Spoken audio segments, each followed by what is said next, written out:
This video is made for adult collectors because they have a literal episode where dedicated to this man farting. Rhinox, maximize!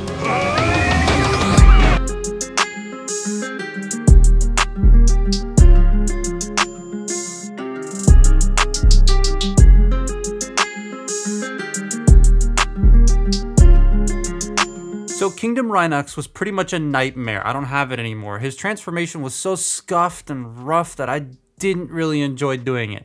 And he's getting a re-release and premium finish that I'm definitely gonna be skipping. Thrilling 30's transformation was better, but still very fiddly and weird. So when I saw both the mainline and Studio Series ones, I was skeptical. But they are both very different in their conversions. Well, sort of. Before I get into all of that though, this video is brought to you by Try Treats. Try Treats is a snack subscription service that delivers snack boxes to your door once a month, and they change countries every month. And my parents and I like to try and play a guessing game to try and figure out what country it's gonna be before it shows up, because they don't tell me. And we guessed Germany. We got South Korea. It's definitely nowhere near Germany. But as usual, my food allergies limit me and I can't exactly try these, so here's my dad. Some people prefer to freeze this and eat it. Okay. Put it in the freezer. Why is that in the freezer? Are you struggling? Well, there's two, right?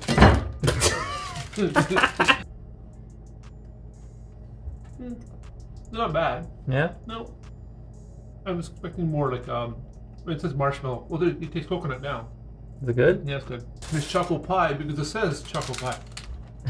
Can you try the choco pie? Why not? Oh, it's huge. Yeah. Hang on.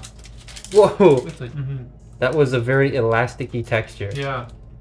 It's okay tasting, why? I'll finish later. How is it? It's not bad, but it's like gooey. Wasn't expecting it to be gooey. My C3PO cup. I'm not keeping that in there. Why not?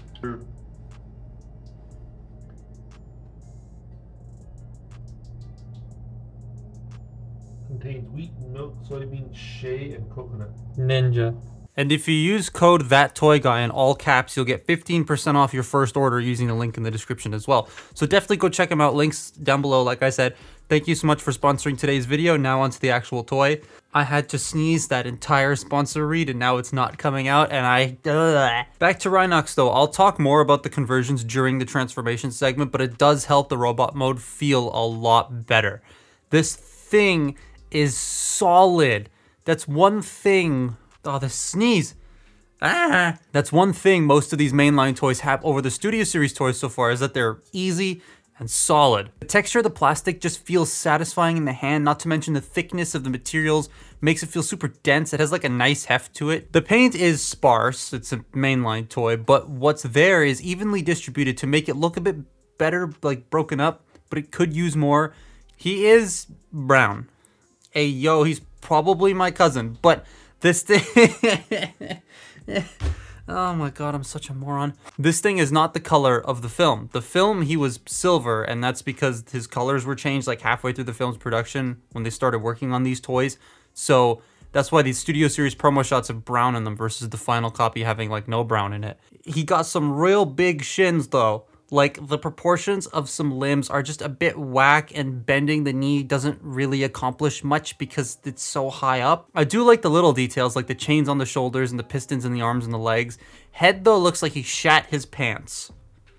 Like, it's just weird to me. The film and Studio Series head looks a lot better, in my opinion. I'm so glad they didn't use this old concept head, because it looks like he's either taken so much LSD that he's staring off into space, or he pooped and he smelled it.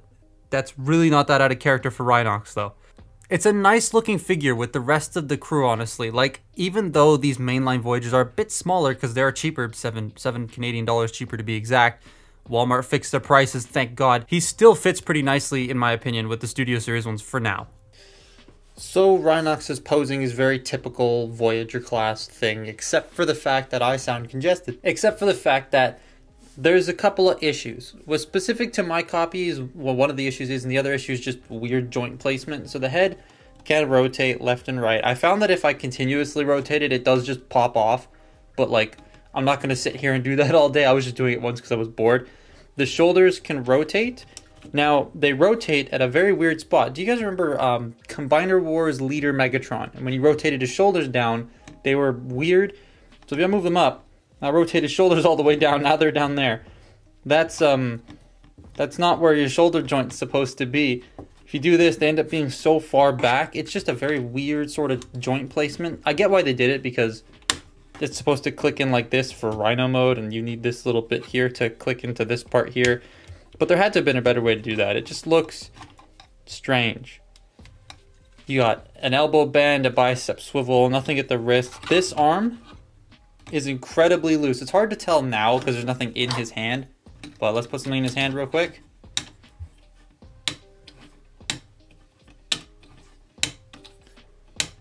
Yeah, that's the specific to my figure issue. It's very, very loose. I'm gonna have to dip some polish into that pin and move it around to get it to stay. But yeah, it's not the strongest thing in the world.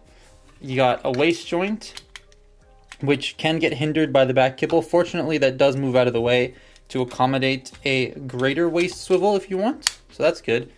Hips can go forward. They can't go back until you move the backpack out of the way. Then they go back. Then go in and out. You got thigh rotation. You have a knee bend, which, as I said, doesn't really accomplish. That's how far up the leg goes. Doesn't really accomplish much now, does it? And then you have ankle tilt, which is good. You also have a toe bend down if that is useful. It's more for transformation. And if you open this a little bit, you can get foot going forward a tad. It's not that useful, but it is there if you want to use it. But you can get into some like really nice poses. I will say one thing I have noticed is the shoulders, like especially this one. It's not going to do it now, is it? No, it's not going to do it now, but it likes to pop off. You might see it more during the transformation because that's more so when it likes to pop off. Also, the knees click into place.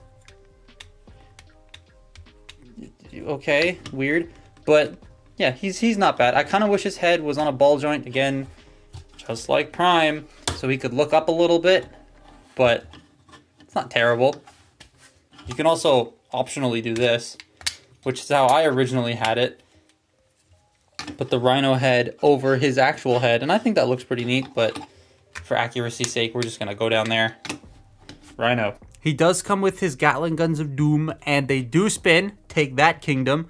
They do cover the hands entirely as well, which is very cool. It makes it seem like they're coming out of his arm rather than him holding it, which I very much like. I love when the movie bots have cannons that come out of them. I think that's neat. So, Rhinox. Inaccurate, but cool nonetheless. Now, let's make him an animal. So, as I stated at the beginning, Rhinox's transformation feels a lot like the Kingdom toy, but vastly improved. And the vast improvements come in the legs, because the arms and the head are pretty much identical. It's the legs that are vastly different. So to start with, we're going to sort of straighten the arms out, rotate them, and fold the hands in. And there goes the similarities for the Kingdom one in the arms, because the shoulders do some weird ass stuff. So we're going to rotate the head. Click, click. What the heck does that mean? Click this piece up. There we go. And then click that into place. Very loud. And that's all that situated. Rotate the waist. Now let's show you the cool arm stuff. There's a series of hinges here. You fold this up, and it clicks into place. Fold this up, and it clicks into place. And that brings the shoulders up higher.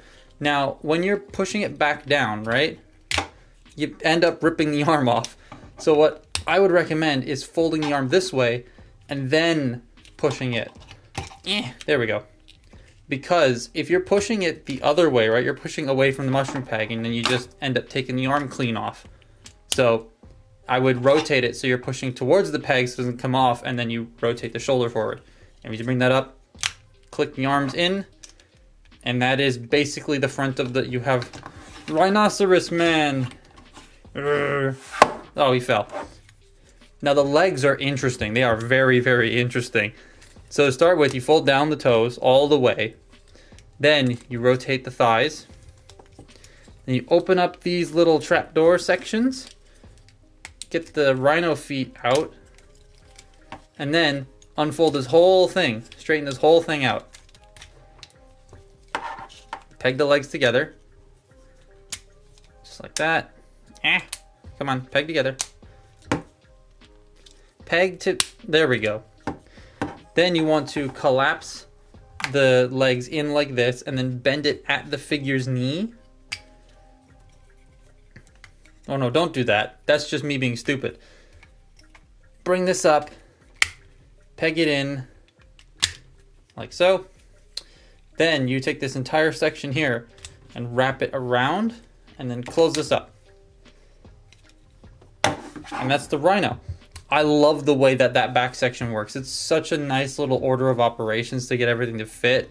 And then these just come in to secure it like that. I just, however, noticed, I don't know how well you can see that, there's a stress mark inside that, there you go, inside that tab. That's a little annoying. This is just a flat ass brick. And it's brown, which is even more brick-like, or like a very square turd. It's a very neat Rhino. Proportions are weird at the back, seeing as nothing's round, but the front of the Rhino is very well done. The head is down low and intimidating with an opening mouth and the ability to look up, which is nice. Horn is on a 5mm peg, so you could peg whatever you want into him to make him like a weird unicorn.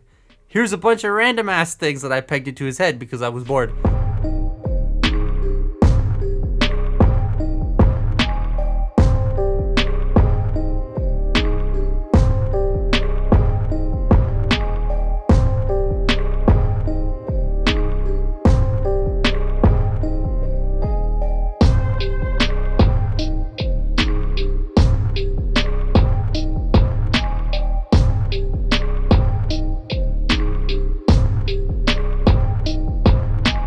The weapon storage is a bit lame. Kind of wish it could peg into the gap underneath the figure, but instead it just goes on the shoulders. And the Rhino mode, just forget about articulation other than the head. It's just like it's a brick. It's still a great toy, and I think I'm going to use it to pose like RC on top of the Rhino mode and have that on my shelf once the Studio Series one comes out. Cannot wait for that thing, but I do recommend it. Again, thank God Walmart put their prices back to normal because I can actually recommend this thing now. I was so disappointed when they made these cheaper Voyagers $50 fucking.